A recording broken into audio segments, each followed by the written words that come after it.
Hello guys, welcome to Unacademy UPPSC. मैं खुशबू चतुर्वेदी एक बार फिर से हूँ आपके सामने आपकी आज की करंट अफेयर्स को लेकर के, यानी कि आपकी 8 मई 2020 की करंट अफेयर्स को लेकर के। सो अगेन ये करंट अफेयर्स जो है आपके अपकमिंग यूपीपीएससी के एग्जामिनेशन के लिए बहुत ही ज़्यादा इंपॉर्टेंट है एंड उन सारे एग्जामिनेशन के लिए इंपॉर्टेंट है जो आपके यूपीपीएससी के थ्रू कंडक्ट किए जाएंगे। खैर, इसके साथ में आपको बता देती हूँ कि इस पूरे की पूरे वीडियो का जो आप पीडीएफ है डाउनलोड कर सकते हैं इसी वीडियो के नीचे दिए गए डिस्क्रिप्शन बॉक्स में टेलीग्राम चैनल के लिंक पे जाकर के, वहां पे आपको वीडियो का पूरा पीडीएफ मिल जाएगा। सो स्टार्ट करते हैं आपके आज के पहले क्वेश्चन से। आपका पहला क्वेश्चन है आपकी स्क्रीन पे और इसमें लिखा हुआ है क्या कि वैशाख के संदर्भ में निम्नलिखित कथनों पर विचार करिए। मई के महीने में पूर्णिमा का दिन वैशाख दुनिया भर के बौद्धों के लिए बहुत ही पवित्र दिन है। इसे बुद्ध पूर्णिमा और बुद्ध विकास के रूप में जाना जाता है। भाई दोनों स्टेटमेंट जो है आपके बिल्कुल करेक्ट हैं। सो आपका जो ऑप्शन हो जाएगा बी वो करेक्ट आंसर हो जाएगा। इसके बारे में डिटेल में पढ़ लेते हैं। वैशाख मई के महीने में पूर्णिमा का दिन है, दुनिया भर के लाखों बौद्धों के लिए सबसे पवित्र दिन है। ठीक, आपसे बोल रहे हैं कि इसे बुद्ध पूर्णिमा और बुद्ध दिवस के रूप में भी जाना जाता है। हिंदी पंचांग के अनुसार वैशाख महीने की पूर्णिमा के दिन बुद्ध पूर्णिमा मनाई जाती है। इस साल 7 मई को, यानी कि आपका कल, ठीक है, 7 मई को बुद्ध पूर्णिमा मनाई गई थी। देन आपको बता दूं कि इस दिन भगवान बुद्ध का जन्म हुआ था, जिन्हें भगवान विष्णु का अवतार माना जाता है। इस पूर्णिमा को सत्यव्रत पूर्णिमा भी कहा जाता है, ये भी आप याद रखिएगा, इंपॉर्टेंट है। आपको बता दूं कि बुद्ध पूर्णिमा बौद्धों के लिए सबसे बड़ा दिन है, क्योंकि इस दिन यह माना जाता है कि बुद्ध के जीवन की 3 महत्वपूर्ण घटनाएं हुई थी। उनका जन्म भी इसी दिन हुआ था, उनको ज्ञान की प्राप्ति भी इसी दिन हुई थी और उनकी मृत्यु और परिनिर्वाण, जिसको आप बोल सकते हो, वो भी इसी दिन हुआ था। खैर, इस दिन को साल 2000 से संयुक्त राष्ट्र परिवार द्वारा या संयुक्त राष्ट्र के द्वारा प्रति वर्ष आपका मनाया जा रहा है। इसको ईयर को याद रखिएगा। देन इस दिवस को मनाए जाने का प्रस्ताव 1999 में पारित किया गया था। साल 2004 से अंतर्राष्ट्रीय वैशाख दिवस सम्मेलन आयोजित भी किया जा रहा है। 2019 में इसे वियतनाम में आयोजित किया गया था। अब तक यह शिखर सम्मेलन थाईलैंड में 11 बार, वियतनाम में 3 बार और श्रीलंका में 1 बार आयोजित भी किया जा चुका है। बुद्ध के जन्मदिन को वैशाख दिवस के रूप में मनाने का निर्णय पहली बार वर्ल्ड फेलोशिप ऑफ बुद्धिस्ट सम्मेलन में किया गया था, जिसे 1950 में श्रीलंका में आयोजित किया गया था। इस सम्मेलन में कई देशों के बौद्ध नेताओं ने भाग भी लिया था। सो यहाँ पे आपकी क्या है, इसके बारे में इंफॉर्मेशन थी। देन आपका नेक्स्ट प्रश्न है, इसमें आपसे बोल रहे हैं क्या कि भारत ने इतिहास में सबसे बड़ी निकासी अभियानों में से एक शुरू किया है ताकि दुनिया के विभिन्न हिस्सों में फंसे भारतीय नागरिकों को वापस लाया जा सके। इस अभ्यास का जो नाम है क्या है? इंपॉर्टेंट है अपने आप में ये प्रश्न। आपको मैं बता दूं कि इस क्वेश्चन का जो आंसर है यहाँ पे आप बोलोगे वंदे भारत मिशन। ठीक है, वंदे भारत मिशन के तहत भारत क्या कर रहा है, विदेशों में फंसे सारे के सारे भारतीयों को वापस लेके आ रहा है। क्यों लेके आ रहा है? कोविड-19 का दौर चल रहा है। भारत ने कोरोना वायरस संकट के मद्देनजर दुनिया के विभिन्न हिस्सों में फंसे लगभग 15,000 भारतीय नागरिकों को वापस लाने के लिए वंदे भारत मिशन के रूप में इतिहास का सबसे बड़ा निकासी अभियान शुरू किया है।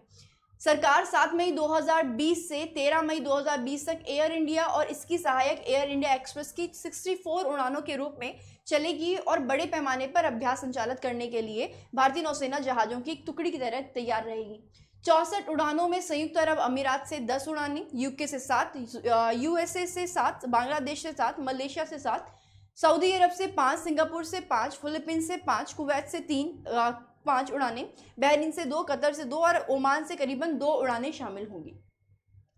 इनमें से 15 उड़ानें केरल के लोगों के साथ वापस आ जाएंगी, जिसके बाद प्रत्येक 11 उड़ानें तमिलनाडु और दिल्ली लौट जाएंगी। 7 उड़ानें लोगों को महाराष्ट्र और तेलंगाना वापस ले जाएंगी, जबकि 5 उड़ानें गुजरात के लिए निर्धारित है। खाड़ी देशों के नागरिकों को देश आगमन के पहले सप्ताह में अधिकतम उड़ानों द्वारा वापस लाया जाएगा। सो इतना सारा आपका जो डिटेल है ये बहुत ही इंपॉर्टेंट है, बट मैं आपको फिर से बता दूं कि इसमें नंबर ऑफ फ्लाइट्स जो हैं कि इतनी उड़ानों के तहत होगा। आपको इसको याद करने की बिल्कुल भी आवश्यकता नहीं है, ये बस आपकी नॉलेज के लिए ज़रूरी है कि हाँ आपने पता है कि इतनी उड़ानों के माध्यम से इतने सारे कैंडिडेट्स लाइक 15,000 आपके जो पीपल हैं जो फंसे हुए हैं आपके विदेशों में, उनको वापस लाया जाएगा। खैर, आपका नेक्स्ट प्रश्न है, इसमें आपसे बोल रहे हैं कि नागरिक उड्डयन मंत्रालय द्वारा कोविड-19 के लिए ड्रोन से संबंधित कार्यों के फास्ट ट्रैक करने के लिए निम्नलिखित में से कौन सा पोर्टल लॉन्च किया गया है? सो भाई आपका ये जो पोर्टल है जिसको आप बोलोगे ये है आपका गरुड़। ठीक, तो आप गरुड़ को याद रखोगे। आपको बता दूं कि नागरिक उड्डयन मंत्रालय ने directorate general of civil aviation के सहयोग से गरुड़ पोर्टल लॉन्च किया है। अब देखिए, गरुड़ पोर्टल को कोरोना वायरस के उद्देश्यों से ड्रोन संचालित करने के लिए केंद्र सरकार से अनुमति प्राप्त करने में राज्य संस्थाओं की सहायता भी करनी है। यह पोर्टल महत्वपूर्ण है क्योंकि कई राज्य निकाय सार्वजनिक स्थानों को कीटाणु रहित करने के लिए ड्रोन तैनात कर रहे हैं। विशेष रूप से स्मार्ट शहरों, सड़कों और अन्य सार्वजनिक स्थानों पर कीटाणुनाशक स्प्रे करने के लिए ड्रोन का उपयोग भी किया जा रहा है। यह कोरोना वायरस द्वारा उत्पन्न चुनौतियों का समाधान करने में भी मदद करेगा और अगले आदेश लागू होने तक जारी रहेगा। चेन्नई के एक drone startup company Garuda aerospace ने हाल ही में कीटाणुनाशन स्प्रे करने के लिए ड्रोन का निर्माण किया है। यह ड्रोन सार्वजनिक स्थानों के साथ ऊंची इमारतों में भी कीटाणुनाशक का छिड़काव करेगा या उसको करने में सक्षम है। इस ड्रोन का नाम कोरोना किलर रखा गया है। इन ड्रोन का उपयोग 450 फीट तक की इमारतों पर कीटाणुनाशन का छिड़काव करने के लिए किया जा सकता है। सो आप ये भी देख सकते हो कि ये पूरा का पूरा जो काम किया गया है वो तमिलनाडु के चेन्नई से किया गया है। खैर, आपको बता देती हूँ कि भारत सरकार का जो नागरिक उड्डयन मंत्रालय है या नागर विमानन के विकास और विनियमन के लिए राष्ट्रीय नीतियों और कार्यक्रमों के निर्माण और नागरिक हवाई परिवहन के क्रमिक विकास और विस्तार के लिए योजनाओं को तैयार करने और लागू करने के लिए जिम्मेदार नोडल मंत्रालय है। इसका मुख्यालय राजीव गांधी भवन नई दिल्ली में है। इसकी स्थापना 21 अक्टूबर 2016 को हुई थी। सो ये क्या है, इसका लोगो है, आप देख सकते हो।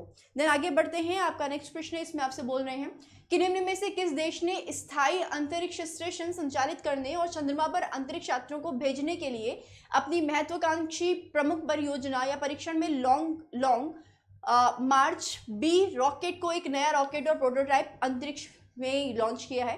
सो चाइना ने ये काम किया है भाई, इसको भी देख लीजिएगा।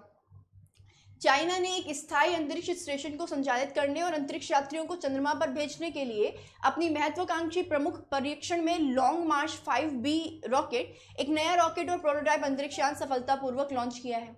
लॉन्ग मार्च 5B रॉकेट ने दक्षिणी द्वीप हैनान के विंचांग प्रक्षेपण स्थल से उड़ान भरी और 8 मिनट के बाद में एक मानव रहित प्रोटोटाइप स्पेसशिप सफलतापूर्वक अलग हो गया और अपनी नियोजित कक्षा में प्रवेश कर गया। अंतरिक्ष यान एक दिन में अंतरिक्ष यात्रियों को अंतरिक्ष स्टेशन पर ले जाएगा, जिसे चीन साल 2022 तक पूरा करने की योजना बना रहा है और अंततः चंद्रमा तक पूरा करने की योजना है। देन आपको बता दूं कि ये योजना आपको याद करने के लिए जरूरी है क्योंकि इंपॉर्टेंट है। इसके चालक दल के 6 लोगों को बैठाने की क्षमता होगी। चीन ने लगभग 1 दशक में चंद्रमा पर एक अंतरिक्ष यात्री भेजने के लिए योजना बनाई है और फिर वहां एक बेस बनाएगा। संयुक्त राज्य अमेरिका अब तक एकमात्र देश है जिसने सफलतापूर्वक मानव को चंद्रमा पर भेजा है, लेकिन पकड़ने के लिए अपने प्रयास में चीन ने अंतरिक्ष यात्रियों को अंतरिक्ष में भेजने, कक्षा में उपग्रहों और उन 2019 में चंद्रमा के सुदूर हिस्सों तक रोवर भेजने के अपने प्रयासों में भारी प्रगति की है। खैर, आपका नेक्स्ट प्रश्न है, इसमें आपसे बोल रहे हैं कि हाल ही में समाचारों में देखा गया वाहन संजीवनी किस राज्य की पहल है। भाई आपका ये जो संजीवनी पहल है ये मध्य प्रदेश की है। देखिए क्या बोल रहे हैं इसमें कि मध्य प्रदेश में की अपनी पहली पहल में स्थानीय स्तर पर एक अद्वितीय वाहन विकसित किया है। इस वाहन की मदद से स्वास्थ्य कार्यकर्ता किसी भी संदिग्ध मरीज की जांच में उसके संपर्क में आए बिना उसकी जांच कर सकते हैं। इस वाहन का नाम संजीवनी रखा गया है। छतरपुर जिले के राजनगर प्रशासन की पहल पर बनाया गया यह अनोखा वाहन स्वास्थ्य कार्यकर्ताओं के लिए अत्यधिक उपयोगी है। राजनगर एसडीएम स्वप्निल वानखेड़े ने आकाशवाणी को बताया कि वह स्वास्थ्यकर्मी संजीवनी वाहन से किसी भी क्षेत्र में जा सकेंगे और वाहन से बाहर निकले बिना किसी भी संदिग्ध की जांच कर सकते हैं। मध्य प्रदेश में कोरोना वायरस से स्वास्थ्य कार्यकर्ता बड़े पैमाने पर संक्रमित हुए हैं। इसके अलावा राज्य में कई स्थानों पर स्वास्थ्य कार्यकर्ताओं पर हमले की घटनाएं भी हुई हैं। इन स्थितियों में संजीवनी वाहन भी बहुत ही ज्यादा उपयोगी है। इस वाहन में पीपीई किट की भी आवश्यकता नहीं होगी। खैर, आपको बता देती हूँ कि ये मध्य प्रदेश के बारे में बेसिक इन्फॉर्मेशन है। लाइक इसकी कैपिटल भोपाल है, राजभाषा हिंदी है, क्षेत्रफल करीबन 3,08,252 किलोमीटर स्क्वायर है और आपका रैंक है क्षेत्र के अकॉर्डिंग दूसरा। जनसंख्या आपकी दिख रही है यहाँ पे, काफ़ी लंबी चौड़ी डिजिट है। देन जनसंख्या की रैंक में भारत में इसका 5वां स्थान है और इसका निर्माण 1 नवंबर 1956 को हुआ था। आपके नेक्स्ट प्रश्न में आपसे बोल रहे हैं कि निम्न में से किस देश ने सार्वजनिक प्रार्थनाओं के लिए अपनी मस्जिदें फिर से खोल दी हैं। यार ये काम जो किया है ये बांग्लादेश ने किया है। आप इसको यहाँ पे नोट डाउन कर सकते हो क्योंकि ये इंपॉर्टेंट क्वेश्चन है। बांग्लादेश की सरकार ने 7 मई 2020 से सार्वजनिक प्रार्थनाओं के लिए मस्जिदों को फिर से खोलने की अनुमति देने का फैसला किया है। धार्मिक मामलों के मंत्रालय द्वारा जारी एक बयान में कहा गया है कि समग्र स्थितियों को देखते हुए बांग्लादेश सरकार की कैबिनेट डिवीजन की सिफारिश के आधार पर मस्जिदों को 7 मई से फिर से खोला जाएगा। हालांकि मस्जिदों को स्वास्थ्य मंत्रालय द्वारा जारी निर्देशों और अन्य सावधानियों का पालन करने के लिए भी कहा गया है। खैर, मुझे लगता है कि इस वक्त में प्रार्थना से ज़्यादा हमें अपने घरों में रहने की आवश्यकता है, बट किसी भी अगर मंत्रालय की ये इन्फॉर्मेशन है या आपका डिसीजन है तो उनके लिए ज़रूरी होगा। खैर, मंत्रालय ने मस्जिदों में आने वाले लोगों द्वारा नमाज अदा करने के लिए कड़ाई से अनुपालन के लिए 12 बिंदुओं का निर्देश जारी किया है। निर्देशों के अनुसार मस्जिदों को साबुन या हाथ की सफाई करने वाले सामान सामने रखना चाहिए और सभी को मास्क पहनना चाहिए। उपासकों को भी एक दूसरे से न्यूनतम 3 फीट की दूरी बनाए रखने की आवश्यकता होती है। इसने मस्जिद प्रबंधन समिति को यह सुनिश्चित करने के लिए जिम्मेदार बनाया है कि लोग निर्देशों का पालन करें। मस्जिदों में 5 से अधिक लोगों के लिए इफ्तार या सहरी आयोजित करने की अनुमति नहीं होगी। सो ये सारी की सारी आपकी इंफॉर्मेशन है। खैर, इस प्रश्न के बाद में आपका जो नेक्स्ट प्रश्न है, वैसे मैं इस प्रश्न के बारे में कुछ बोलना चाहती थी। कैसे इंडिया में भी आपका कई चीज़ों के लिए छोड़ा गया, बोला गया कि हम क्या करते हैं, हम आपका बैन हटा देते हैं, हम शराब की बिक्री स्टार्ट कर देते हैं। बट ऑब्वियस सी बात है कि इन सारी चीज़ों में सरकार का अपना एक अलग ही पर्सपेक्टिव होता है और जनता जो होती है उस चीज़ों को भूल करके वो सारे के सारे काम करती है। खैर, यहाँ पे कितना ये सक्सेसफुल रहेगा इसको भी देखा जाएगा। खैर, आपके नेक्स्ट प्रश्न में आपसे बोल रहे हैं कि internet and mobile association of India और निल्सन की इंटरनेट रिपोर्ट के संदर्भ में निम्नलिखित में से कौन सा कथन सही है। भाई, आपका जो पहला स्टेटमेंट इसमें बोला जा रहा है कि भारत के ग्रामीण इलाकों में इंटरनेट यूजर्स की संख्या 227 मिलियन हो गई है, जो कि शहरी लोगों के मुकाबले करीबन 10% ज़्यादा है। नवंबर 2019 में शहरी इलाकों में इंटरनेट यूजर्स की संख्या 205 मिलियन थी। सक्रिय इंटरनेट उपयोगकर्ताओं को उन लोगों के रूप में परिभाषित किया जाता है जो दिन में कम से कम एक बार इंटरनेट का उपयोग करते हैं। यह पहली बार है भारत में शहरों की तुलना में ग्रामीण क्षेत्रों में अधिक इंटरनेट उपयोगकर्ता का किया गया। खैर, इसमें जो आपका ये वाला स्टेटमेंट है कि दिन में कम से कम एक बार नहीं, आपका महीने में कम से कम एक बार आप इस्तेमाल करते हो तो आप एक सक्रिय इंटरनेट उपयोगकर्ता कहलाओगे। खैर, आपको बता देती हूँ कि इंटरनेट और मोबाइल एसोसिएशन ऑफ इंडिया और निल्सन की रिपोर्ट में कहा गया कि भारत के ग्रामीण इलाकों में इंटरनेट यूजर्स की संख्या 227 मिलियन हो गई है, करेक्ट है, जो कि शहरी इलाकों के मुकाबले 10% ज़्यादा है। नवंबर 2019 में शहरी इलाकों में इंटरनेट यूजर्स की संख्या 205 मिलियन थी, ये भी सही है। ऐसा ये पहली बार हुआ है कि भारत में शहरी इलाकों की तुलना में ग्रामीण क्षेत्रों में इंटरनेट का उपयोग अधिक है। इसके अलावा 5 से 11 वर्ष की आयु के लगभग 71 मिलियन बच्चे हैं जो परिवार के सदस्यों के फ़ोन में इंटरनेट का इस्तेमाल कर रहे हैं। 504 मिलियन सक्रिय इंटरनेट उपयोगकर्ताओं के साथ जो 5 वर्ष या उससे अधिक उम्र के हैं। भारत चीन के पीछे दूसरा सबसे बड़ा इंटरनेट उपयोगकर्ता बाजार बन गया है, जिसमें लगभग 850 मिलियन उपयोगकर्ता हैं। संयुक्त राज्य अमेरिका में लगभग 280 से 300 मिलियन उपयोगकर्ता हैं। भारत इंटरनेट पैक्ट में दोनों देशों से पीछे है, जो अमेरिका के लिए 88% से अधिक और चीन के लिए 61% से अधिक की तुलना में 40% है। सक्रिय इंटरनेट उपयोगकर्ताओं को उन लोगों के रूप में परिभाषित किया जाता है जो महीने में कम से कम एक बार इंटरनेट का उपयोग करते हैं। सो आप यहाँ पे देख ही सकते हो। खैर, आपका जो नेक्स्ट प्रश्न है इसमें आपसे बोल रहे हैं कि इराक के नए प्रधानमंत्री के रूप में किसे नियुक्त किया गया है। मुस्तफ़ा अल कदीमी को नियुक्त किया गया है इराक के नए प्रधानमंत्री के रूप में। इराक में कोरोना वायरस वैश्विक महामारी के कारण पैदा हुए गंभीर आर्थिक संकट के बीच खुफिया एजेंसी के पूर्व प्रमुख मुस्तफ़ा अल कदीमी ने देश के प्रधानमंत्री के तौर पर शपथ ली। साल 2003 के बाद से अल कदीमी इराक के छठे प्रधानमंत्री हैं। संसद सत्र में 255 सांसदों ने भाग लिया और उन्होंने इराक के प्रधानमंत्री के तौर पर मुस्तफ़ा अल कदीमी के नाम के प्रस्ताव को मंजूरी दी, जिससे देश में तकरीबन 6 महीने से चल रहा नेतृत्व का संकट जो है वो अब समाप्त हो चुका है।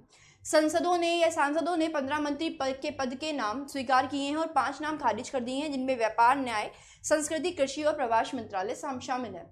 कदीमी को जब प्रधानमंत्री पद के लिए मनोनीत किया गया था तो उन्होंने खुफिया प्रमुख के पद से इस्तीफा दे दिया था। कदीमी पत्रकार भी रह चुके हैं। इराक के पूर्व प्रधानमंत्री आदिल अब्दुल मेहदी, जो देश के कार्यवाहक प्रशासक का नेतृत्व कर रहे थे, उन्होंने पिछले साल हुए हिंसक प्रदर्शनों के बाद इस्तीफा दे दिया था। इराक में सत्तारूढ़ सरकार को हटाने की मांग को लेकर के पिछले साल लोग सड़कों पर उतर आए थे। देश के विभिन्न शहरों में इस दौरान हिंसक प्रदर्शन हुए थे। इस घटनाक्रम के बाद बीते साल नवंबर में मेहदी ने प्रधानमंत्री पद से इस्तीफा भी दे दिया था। सो ये हैं आपके मुस्तफ़ा अल कदीमी, आप इनको देख सकते हैं। नेक्स्ट प्रश्न जो है आपका वो आएगा, उसके पहले मैं आपको बता देती हूँ कि इराक की जो राजधानी है वो बगदाद है। मुद्रा इनकी इराकी दिनार है। जनसंख्या करीबन 3.84 करोड़ है। ये 2018 का वैश्विक बैंक का डाटा है। देन इनके जो अध्यक्ष हैं वो बरहम सली हैं, प्रेसिडेंट। देन आपसे बोला जा रहा है नेक्स्ट प्रश्न में कि निम्न में से कौन पहली बार मौसम विभाग की पूर्वानुमान सूची में शामिल हुआ है। सो ऑब्वियस सी बात है, यहाँ पे आपका शामिल हुआ है क्या, गिलगिट बाल्टिस्तान। ठीक, अब इसको देखिएगा। देश में मौसम का पूर्वानुमान बताने वाली संस्था भारतीय मौसम विभाग ने जम्मू और कश्मीर के अपने मौसम संबंधी उपमंडल का उल्लेख जम्मू और कश्मीर, लद्दाख, गिलगिट बाल्टिस्तान और मुजफ्फराबाद के रूप में करना शुरू कर दिया है। मुजफ्फराबाद और गिलगिट बाल्टिस्तान पाकिस्तान अधिकृत कश्मीर पीओके के अंतर्गत आते हैं।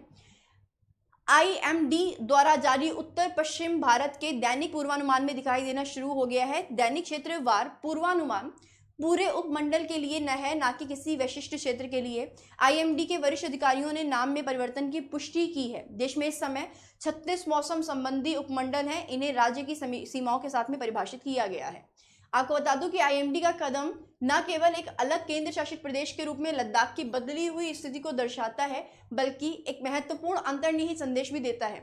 ऐसा तब हुआ है जब कुछ दिनों पहले ही पाकिस्तान के उच्चतम न्यायालय ने संघीय सरकार को गिलगिट बाल्टिस्तान में चुनाव कराने की अनुमति दी है।